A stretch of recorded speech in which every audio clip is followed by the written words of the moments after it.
कभी सोचा है कि हमारी श्रद्धा, हम जो खाना खाते हैं और जिस तरह से हम अपने काम करते हैं, ये सब आपस में कैसे जुड़े हुए हैं? आज हम भगवद गीता के 17वें अध्याय यानी श्रद्धा त्रय विभाग योग के इसी गहरे रहस्य को समझने की कोशिश करेंगे। देखिए, इस अध्याय की शुरुआत ही एक ऐसे सवाल से होती है जो हम सबके मन में कभी ना कभी जरूर उठता है कि भाई, अगर कोई काम सच्चे दिल से किया जाए, पूरी श्रद्धा से किया जाए, लेकिन शास्त्र के नियमों के हिसाब से न हो, तो उसका क्या होगा? अर्जुन ने यही सवाल पूछा, और चलिए देखते हैं भगवान कृष्ण इसका क्या जवाब देते हैं। कृष्ण का जवाब हमें इंसानी स्वभाव को समझने का एक बिल्कुल नया नजरिया देता है। वो कहते हैं कि देखो, हर किसी की श्रद्धा एक जैसी नहीं होती, बल्कि ये 3 अलग-अलग रंगों में बटी होती हैं, सत्व, रज और तम। और ये रंग हमारे अंदर के गुणों को ही दिखाते हैं। और ये जानना बहुत दिलचस्प है कि हम किसकी पूजा करते हैं, ये हमारी अपनी प्रकृति के बारे में कितना कुछ बता देता है। जैसे जो लोग सात्विक हैं, यानी शुद्ध और अच्छे हैं, वो देवों को पूजते हैं। जो राजसिक है, जिनमें जुनून और शक्ति पाने की इच्छा है, वो यक्षों और राक्षसों की पूजा करते हैं। और जो तामसिक हैं, यानी अज्ञान में डूबे हुए हैं, वो भूतों प्रेतों की तरफ खिंचते हैं। अब आता है असली मजा। चलिए ये देखते हैं कि ये 3 गुण हमारे खाने पीने से लेकर हमारे दान पुण्य तक, मतलब जिंदगी की हर छोटी बड़ी चीज पर कैसे असर डालते हैं। तो चलिए भोजन, यज्ञ, तप और दान के जरिए इन 3 गुणों की दुनिया में और गहराई से उतरते हैं और इन्हें और अच्छे से समझते हैं। सुना ही होगा, जैसा अन्न वैसा मन। गीता भी यही कहती है। देखिए, सात्विक भोजन हमें शांति और ताकत देता है। राजसिक भोजन, जो बहुत ज्यादा तीखा, खट्टा, नमकीन है, वो हमें बेचैन करता है, बीमारियां देता है।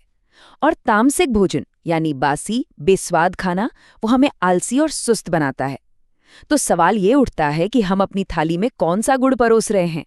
सिर्फ खाना ही नहीं, हमारे पूजा पाठ करने का तरीका भी हमारे गुणों को दिखाता है।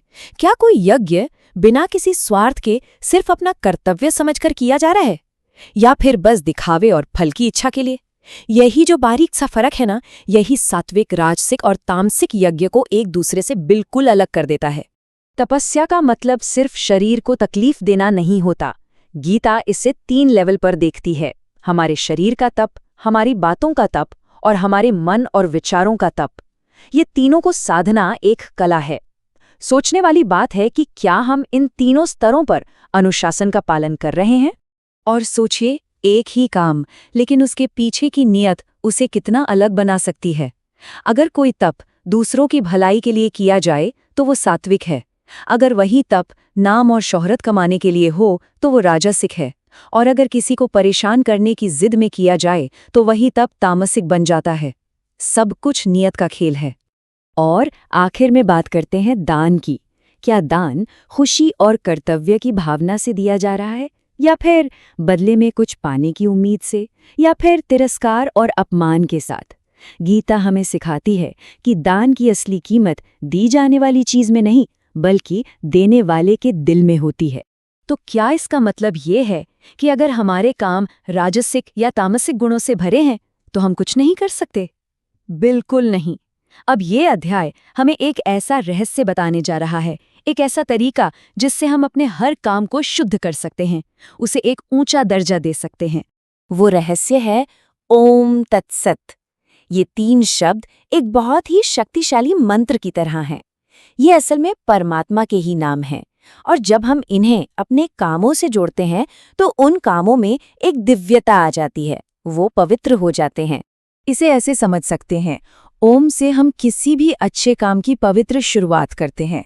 तत् कहकर हम उस काम के फल की इच्छा को त्याग देते हैं, उसे परमात्मा को सौंप देते हैं। और सच से हम उस काम को अच्छाई और सच्चाई को समर्पित कर देते हैं। ये किसी भी काम को महान बनाने का एक सीधा साधा सूत्र है। तो इस पूरे अध्याय का सार क्या निकला?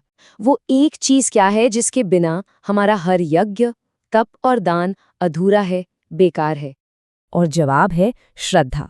अंतिम श्लोक हमें साफ साफ बताता है कि बिना विश्वास और सच्ची भावना के किया गया कोई भी काम, चाहे वो कितना भी बड़ा क्यों न लगे, वो असत है, यानी व्यर्थ है। उसका कोई मूल्य नहीं है, न यहाँ न कहीं और। तो अगली बार जब हम कुछ खाएं, कुछ कहें या किसी की मदद करें, तो एक पल रुककर खुद से ये पूछना बनता है, मेरे इस काम के पीछे कौन सी श्रद्धा है, सात्विक, राजसिक या तामसिक? क्योंकि जैसा कि हमने देखा, अंत में सब कुछ इसी एक चीज पर आकर टिक जाता है, हमारी श्रद्धा।